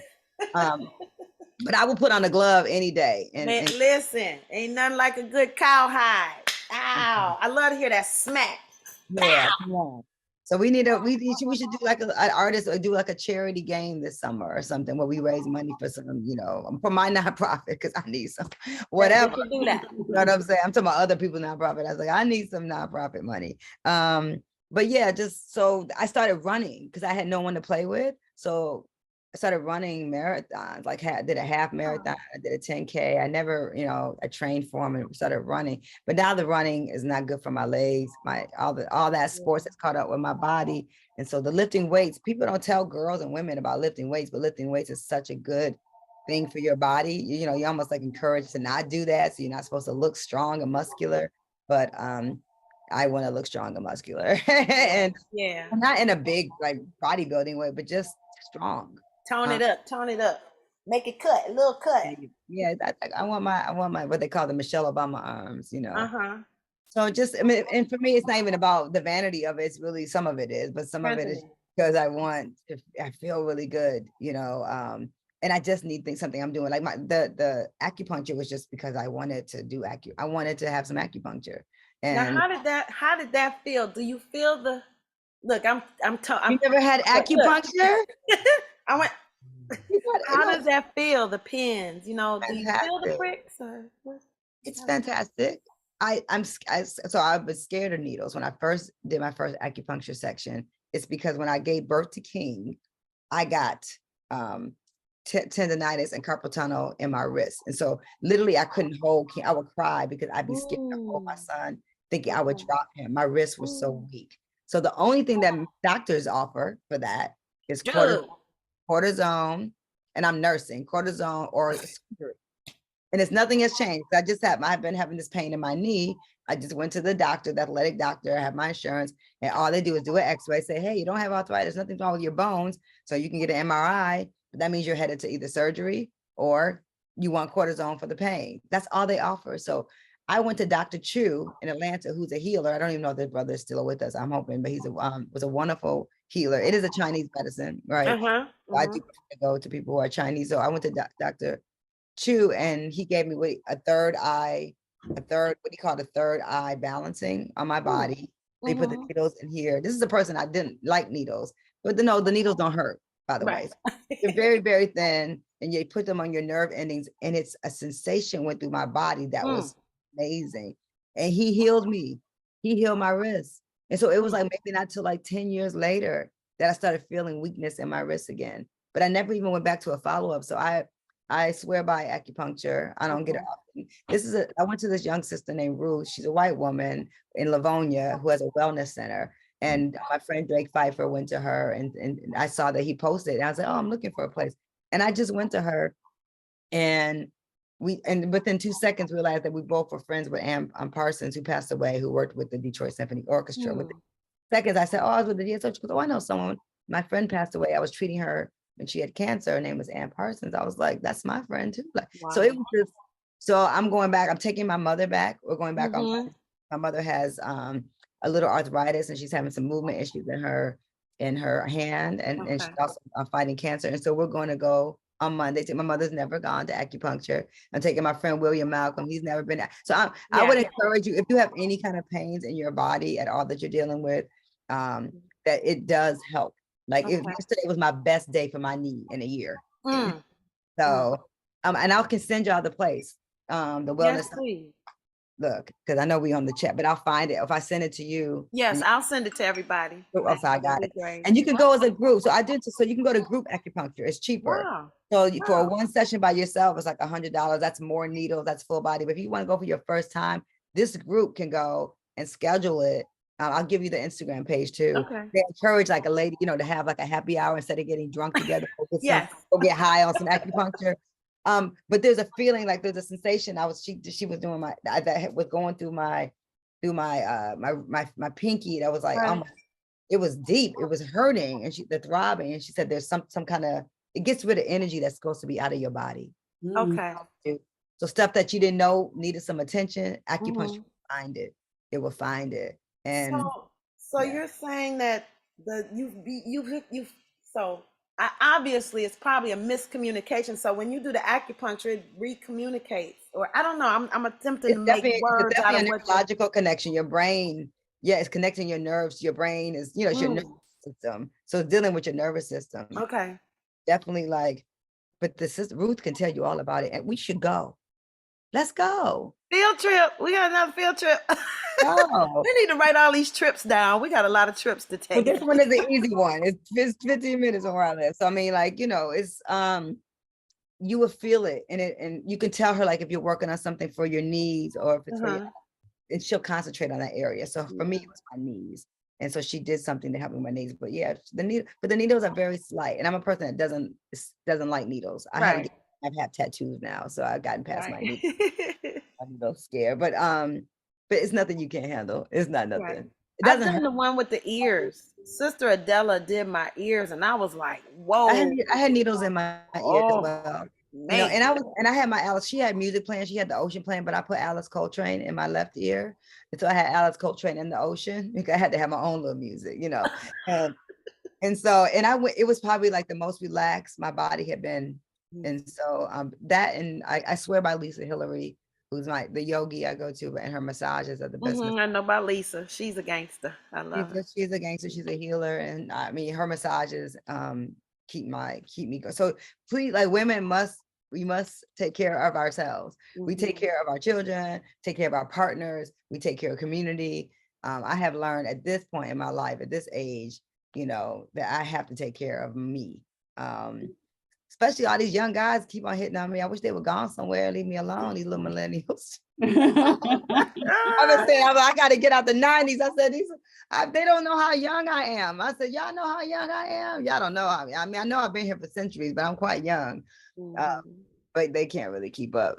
They be trying though. So that's a whole nother conversation with you. How timeless we are. Okay. The timelessness of us. Right. The timelessness, because people ask me how old I say I'm Jupiter years old, because none of that really matters, it's just energy. Right. We got to keep your energy going, to feel like you're alive. That's what matters. It doesn't matter if you're in your 40s or 50s or 60s, Right. whatever it is. It's about like, where's your energy at? And, you know, being around people that can match your energy. If I call Sonia Sanchez right now, she 88, she answered the phone on a second ring, say, hey, Sister Jessica. And you be like, you think you talking like 20-year-old. Hey, Sister Jessica. I'm like, aren't you 88? I love her voice. I love her voice. She's so special. She's been, and I actually need to call. She's on my list of people to call this weekend. I got to just check in. I wanted to actually plan on flying to Philly on Thursday. Okay.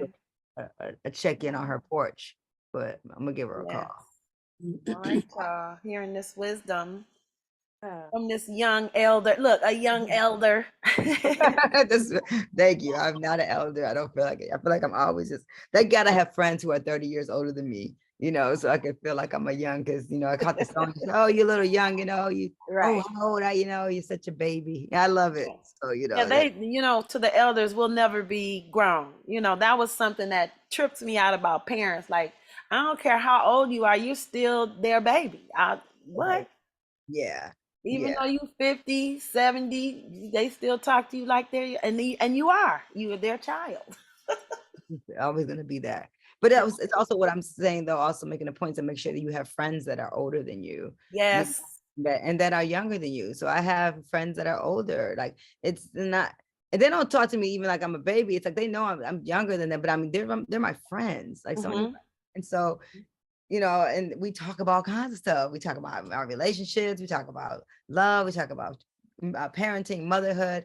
We talk about all the things. And so, you know, if somebody gets older, doesn't mean they have nothing to share with you. Exactly. Yeah. I don't have a lot in common with people in their 20s at this point, but I still do keep those young women in my, spirit has no age. Exactly, Sandra. Like, it really doesn't. And people get caught up on age because, you know, and I'm a single woman, so I've dated men a lot younger than me and older than me. I don't really care as long as you act like a man. I'll treat you like a man until you don't. And there's men in their 40s that don't act like men. So, you know, it has nothing to do with age. It's about, are you a man or not? Like, that's it. Are you a man or not? You know what I mean? And at 40s, 50, all that, I'm like, either you are or you ain't. And 'cause I know I'm grown, you know, but I'm also whimsical and I also have energy. And so I have to like make sure that I've had elder women have told me not to date men that were older than me because they would be too slow for me. And so that's what they told me. They said, you have a lot of energy. You need to be with someone who can keep up with your energy and your high. And so, you know, there's some brothers out there, not many, but not many that are older than me that can really keep up. Not many can keep up at any age. So let alone. Can you be active? Can you be active? Can we get on a bike and go ride a bike? Can we go to the beach? You know, can we do activities? I'm scared, you know. We need people that can do and have adventures. Oh, no fear. Yeah. And it gotta be working on themselves. It gotta be in the gym too. I'm talking about, I'm in the gym. I can't really do much with a person that isn't taking care of their body and just drinking and smoking and not taking in the mind. Yeah. In the mind, in the body, in the spirit. Let me say this, and I date Black men, you know, and so like Black men that don't go to therapy, I can't do nothing with y'all. Like every Black man I've dated in the last, you know, I'm gonna say 10 years, all needed therapy.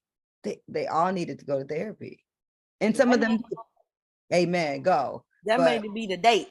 Do we need? Can we go on your therapist? That might be, you know, acupuncture therapy. We're at the gym, okay? I need something to be happening. I need brothers need self-care just as much as we do, and they do. They need therapy. They need the gym. They need to take care of themselves. They need to do meditation. Whatever gets them to a space, but there definitely needs. It's been a deep time, you know, especially during COVID. Like people who had mental health issues, if you know, being stuck in your house makes it even worse. And so people, I saw a lot of my friends kind of like spiral, and I was like, wow, you know. But yeah, we all need some help. It ain't got to be traditional therapy, but however you find some peace, you know what I mean, in your spirit. But yeah, who's your therapist and what's your bookshelf look like? Oh, okay. Right. Haru said if they don't have no books in the house, no, yeah. They might be on now. They might be on the phone. We have to give that up. Danielle, I don't know where Danielle is. She's still in here. if they have, Danielle said, I can't do the books all over. I'll have a million books everywhere. So she has hers on her phone. She's like, Head, I got my phone, my book list on my phone. Okay. Sandy talking about her knee in the chat. Yes, Sandy, it's the knee. Yeah, I'm gonna give y'all the acupuncture spot. For sure. Find it real quick so I can just put it in the chat. Yeah. It's Wow, this has been really enlightening, Jessica. And I hope so. wow, thank you for taking time out of your day. I do want to ask you a question. Are those Michelle's D's, our sister who created the Yolanda? D's? Those her? Yolanda, yeah, it's Yolanda's. Yeah, Yolanda Michelle for sure. Yes, that's her.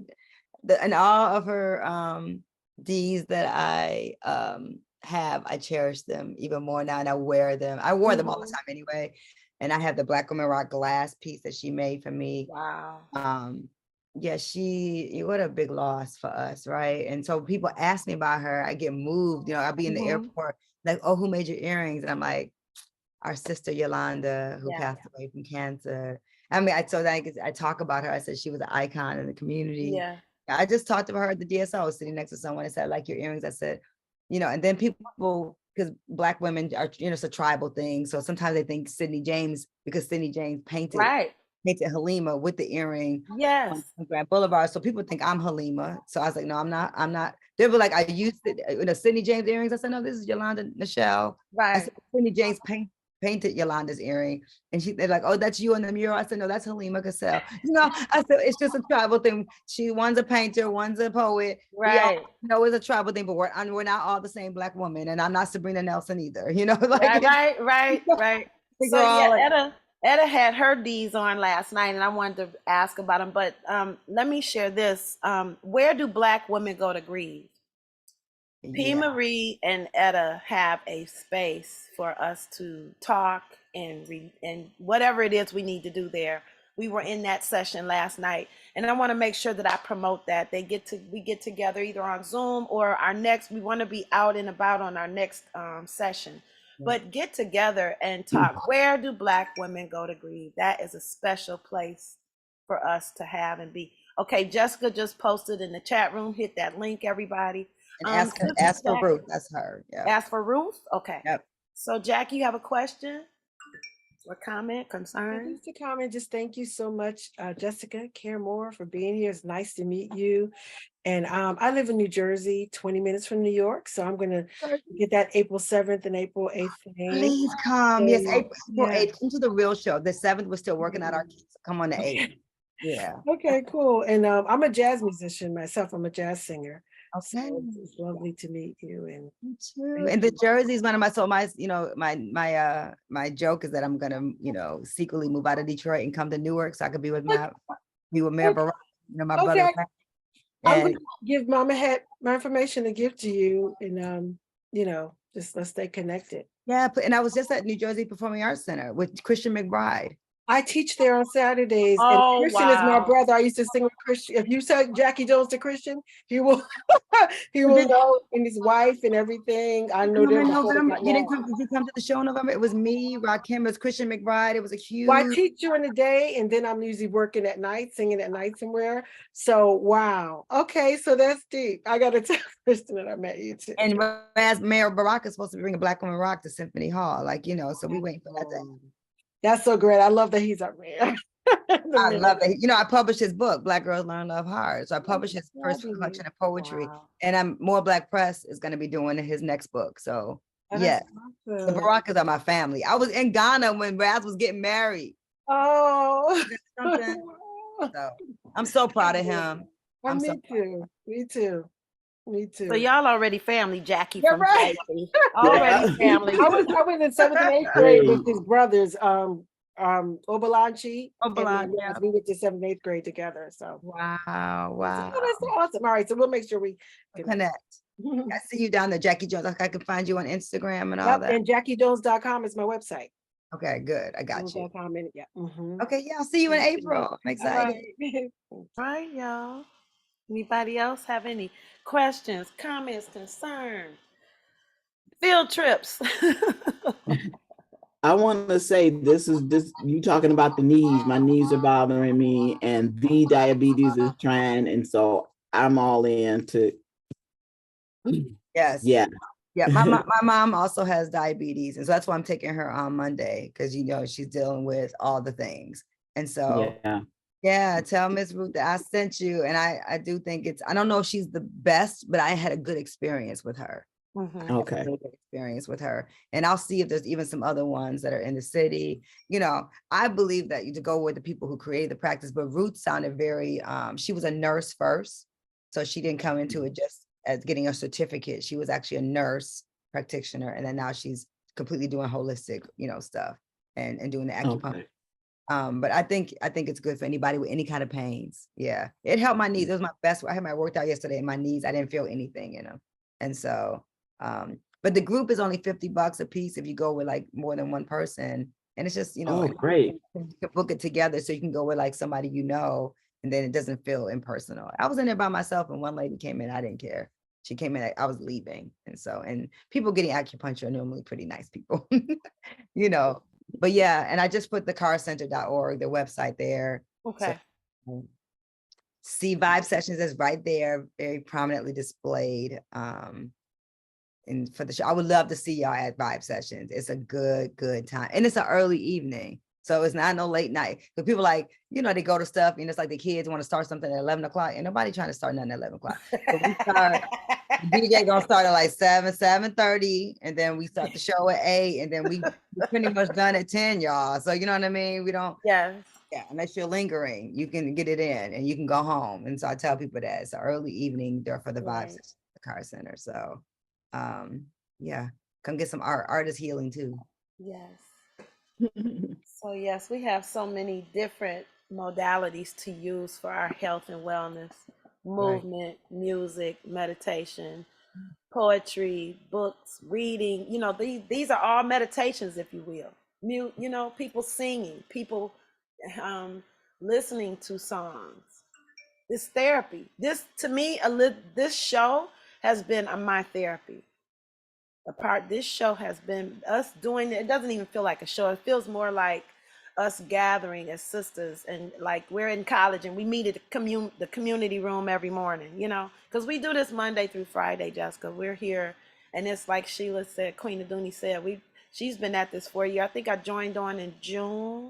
You do this morning? You do this every day? We're here every morning from 8 to 10. God bless you. Yeah, but and what's great about it is it's recorded, so you can go back and look. But it's been a part of my therapy. Yes, and Monday sometimes to Friday. Mine too. And then it's been a part of my therapy. Sometimes at first I would sit, but now, like you may see, some of us are not on because we may be, like Bridget said, she's been on a bench cleaning up her house. She said, I don't think she said yesterday it started. She said she's just been tossing things out. A lot of times we clean up. And clean up to me is just shifting shit from one space to another. Yeah. But to clean out, to let it go and get it out of the house, yes, boom, and making space, that's like a mile. That's right. That's a whole thing. I need that. I'm glad that my computer is just set on this one area of my home, because right. I need to find the time. Yeah. Some of that of this month is some of my clean out time. Like I need to reorganize a lot. And then the stuff that we're attached to, I don't want to let this go because I got this in 1910 and it's my favorite rectangle. I'm in 2 storages in Detroit. See, that's another thing. Storage is making money. People got storage in different states. I'm trying to get out the one. I need to have one because there's things I just don't want in everything in my house, and it's archived. Yeah. But I don't need 2. I'm in 2. So I'm going to get out. This spring, I'm getting out of one of them. Yes. There for some years. We have declared it. You are getting out of it. You're getting to one. I am an eliminator. I eliminate all the time. All the time. I always have a bag or a container in my space. Oh, this doesn't need to be here. This doesn't need, and I'm always getting stuff out. Stuff out is important. I got to get out the storages. Yeah. I think we need to invest in storage facilities because they making buku money. Money. I have a girlfriend who has stuff in 2 different states, and she wasn't living in either one of them. She used to. My cousins in California got storages here in Detroit, but a lot of it is their parents' stuff. They both lost their mother and father. Yeah, and so they're holding on to. That's usually what. Yeah. You know what I mean? A lot of mine is like paperwork and things that do have meaning. Like so I just got to find a place to put my things, like whether it's, you know, what we don't have in Detroit that we need is like a research archival space, like how the Schomburg has the Schomburg in Harlem, where I can go and read Ozzie Davis and Ruby Dee or read Malcolm X's papers. There's no space. I think Detroit Public Library was trying to do some things similar, but if the Charles H. Wright, you know, I think that it's something that some space needs to start to do that. So we're preserving historical records somewhere. We don't have like an archival research. Because we have Broadside Lotus Press. We have that very important piece. Yeah, but it's not that an needs to be library. You know, it's not like Broadside Press needs to be. I think their stuff might be at the Wayne State Library, if I'm not mistaken. It's actually there's some things there, but it's in storage in Ypsilanti. I mean, in Ipsy. Is it in storage? Did we say the word storage again? That's We need to get that out of storage. Yeah, so we're about to get that out and bring it to a home that we on San Juan. But it's been sitting in storage and we've been paying people to hold our, hold that stuff. So we're gonna make that change and then begin to create packages to get that back out into circulation. To make it can't stay sitting as an archival piece where people can come and delicately touch the things because it's important we don't destroy them. And that, I mean, we can go, the Schomburg is just a great, the Auburn Research Library in Atlanta, Georgia, another space. So we need, archival library / archival spaces. Because I mean, Detroit, come on, this history, all this Black history, this history we have here. There should be a space where we can go and research it and talk about it. And, I think the Detroit Public Library could be a space that started dedicated. Right. We have a question. Sorry, Lolly. Lolly. Another one of our poets and songbirds here on the Elizabeth Show. Yeah. This was, first of all, this was great because I had just left. I work out early with a trainer before I get ready for my day as well. So it was great to hop on. And then I see Miss Jessica Caramore and I'm like, oh shoot. I missed my workout. This has been my workout. So I'm going to the gym as soon as I get off this thing. Oh yeah, I feel it. But I actually have a question. So I work with youth in a studio on the east side.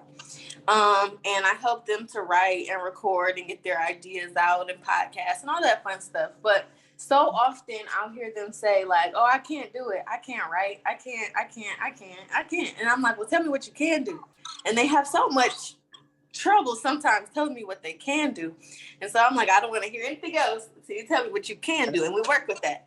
But my question is, if you had like a piece of advice or something to say to them, like what would it be to help them to kind of like think about new ways of expressing themselves?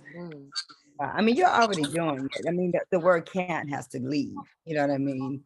And I think that's something that Mama had said earlier is like the reality is that they don't tell their story, that somebody else would do it for them. And so they should take it upon themselves. If you want to have a voice in this world, then you have to actually be the voice. You can't wait for someone to tell your own story. And that, that I think that you just being there and the fact that you're there is a lot. Your presence should be giving them that strength to say, okay, I have something to offer the world, but that the world revolves around them and that they're the global majority, that most people on the planet look like. I'm assuming you're around Black children. I'm making an assumption you're on the east side. So I'm just saying like, and letting them know that the world belongs to them too. It's something that Mary Baraka used to always say to me and write in his books, the world belongs to you too, because they'll make you feel like this world isn't theirs. And it is actually their world, you know what I mean, to inherit. And it's really their responsibility to make it something better than what it is. And just, I don't know the can't thing. Like that's just armor. I've been inside all these Detroit public schools with the kids who can't do stuff. And I'm the same as you. I was like, I don't know what that means, but you can do anything. And that your imagination is vast. You know what I mean? And the way to get out of here, the way to get off the east side of Detroit is to write your way out of here, to write yourself into existence. And that's what they have to do. And that you don't have to ever get on the plane to travel. Because I've been traveling my whole life. I traveled before I ever got on a plane and saw something, and so My son at 7 years old had been to more places than I had been at 22. So, but I was already gone. I was gone. I was gone. I was in Ghana. I had written about the Ivory Coast and Ghana so much. When I got to Ghana, I was more excited about showing King Ghana because I thought I already been to Ghana. Then I got to Ghana. I was like, well, Jessica, you ain't never been to Ghana either. Why you acting like you just taking King to Ghana? Because I felt like I was just taking my son there. But in my mind, I was already had been to Ghana. I already knew my people. I was familiar with the mud cloth. I knew what Kenta cloth was. I knew what you know what I mean? I knew different patterns. I had been studying my people and wanted to know, desperately know, and to be curious. I tell your young people that you're in front of that what we're missing is curiosity. That our babies are not curious enough. Right. Trying to unpack this thing. You know, my son is 16. All he does is try to unpack. He's curious. He wants to unpack. And we argue and debate about things. And I love it because I don't know everything. And we think about different things in different ways, but at least he's attacking the information, you know, and he's trying to figure it out. But yeah, and that they're our greatest resource, you know, whether someone has told them that or not. You just got to keep loving on them, sis. And that's all that matters. They know that you love them. So that's already like 90% of it. It's already done. And you got to come to Vibe Sessions. Talking about you a poet and you're a singer and all that. Come to the Car Center. The link is in the chat. Okay, I got you. March 18th and April 1st, the next two. Okay. And you know, Lolly, too, if you have some students, you know, I don't know what they're doing, but maybe one can talk to another, or they have all the, you know, we have all these devices now. They can record, because I met a young lady who told me that she likes to sing or whatever, but she don't want to write. She said she did. I can't remember what it was. She wanted to do something, and I said, well, why can't you?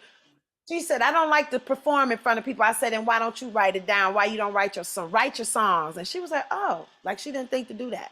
I don't want to perform. I said, and you can be the writer. You can be the person who puts the words on paper. You know what I'm saying? So I don't come to mama head telling me what you know, because okay, you got your cell phone. You can write, you know, they have the computer thing where you can where the dictation, where, you know, we used to dictate to people and the lady used to write shorthand. Well, now the computer will listen to you talk. I don't know if it'll make all the words. You have to help it learn your words. But, you know, they even have that here. They can talk in the phone. So, you got all these devices and tools. And if maybe you got a friend that don't like to talk and you like to talk and they don't, let them write it down. You write it, you say it, they write it, and you all create this cipher. Boom. I don't want to hear it. I remember the babies when they used to come to school with me, I said, if I'm teaching you how to read and nobody in your house knows how to read, guess who you are when you get home? You're the teacher. I don't want to hear it. Come on now. We got a lot of foundation in this, and we can do so much. You know, stop being a TV kid. They're not doing nothing. Every show is the same mess. When we gonna change it? It's time. All right, so we have to look at our acupuncture appointment. Mama said it's a 54 group, if I'm not mistaken. So we need to I definitely would like that appointment.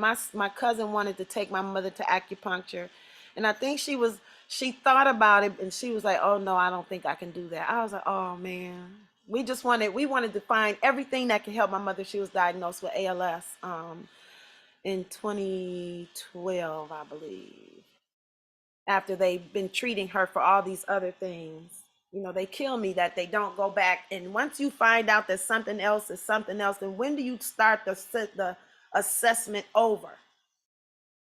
If you're diagnosed for one thing and they find out you have something else, why don't you go, okay, now we have to look at it from this angle and start all over? And so my cousin was just thinking of it. We did the tapping. She wanted to take my mother acupuncture. My mother was like, I'm not that MRI thing. She was not interested. She said, I'm not going in that tube. I'm not doing it. I don't know what trauma from whatever previous life or whatever. My mother, she was like, I'm not going in that tube. Jessica, thank you so much, honey. If you got to go get your exercise on, I have a call at 10 but before that. So I love y'all. I appreciate y'all. It was really beautiful to be on. I had no idea what the call would be like. So happy to be a part of the morning tribe. And I'll tap in anytime I can. It is usually the gym. When I take a day off, I just come and sneak into the chat. All right, go get that workout in and get your pumps on. Yes, I'm gonna take time to water myself. I'm gonna take time to water myself today. Okay, y'all take Jessica, care. All right, peace now. Jessica, and when I get rich, you got my support. You're already rich. When it manifests where you can go and spend it and get what you need, you got it. I am rich. Manifestation, yeah, I got you, girl. That's what I'm saying. We got everything we need. Oh, all of it. I appreciate all the energy. Y'all stay in touch. All right now. Thank you. Connect me to the link so I can share it. Yes, for sure. All right, take care. All right now. Peace. Ooh-wee. All this power in the room. Right, she already Elizabethan. Amazing. And then Jackie, like, oh, we already connected. I love it. I love it. You know, that's one thing. We're not, you know, people used to say 6 degrees of connect. No, I'm getting ready to say my version. 6 degrees of separation. I don't think I could ever say that. It's 6 degrees of connectivity. Yeah. Like when Haru and I sit down, we know people like, I can probably tell you more than 1 or 3 ways that we know somebody, or we might know a couple. He might know the sister, I might know the guy, and then I know the cousin, the guy brother, the mother, you know, and then it's, my mother would say, just keep on living, you know, generations of family. You know, the grandmother, the mother, the son, and the grandchildren. Yeah. I mean, it's gone that deep now. It's always been like that. But when you get that age, you know, it's really something. It's really powerful. Whew. Beautiful, beautiful. Well, it is 10:03. Yes. Hey. It's about me at 10:03. It's about me at 10:03.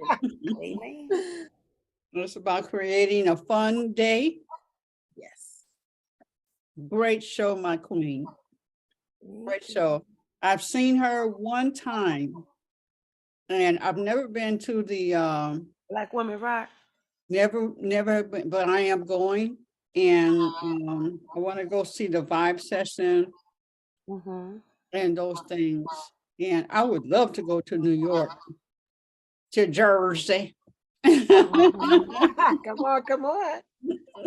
We can rent us a van and jump on the road. I'd love to drive. Oh my God, I love to drive. So let us hug ourselves. Yummy, yummy. I love y'all. I want you to know that whoever didn't show up last week, on Thursday, Rev talked about angels. My angel is Michael. Oh. I've been looking for these. I had this picture of him that was phenomenal, black locks. I've got to find that. I've got to, you know, it's got to come back. Come back. Right. So hug yourself and then hug the world. And sprinkle all the goodness. There you go, Lolly, there you go. Everyone who, whether I saw your face or not, I love you. Love. We will see you tomorrow. Thursday. Yes, tomorrow. Tomorrow. All right, make it fun, ladies. I need to catch up from last week and watch that one and then be ready for tomorrow. Yeah. All right, y'all. Love you. Thank you so much Peace for coming out. today. Peace.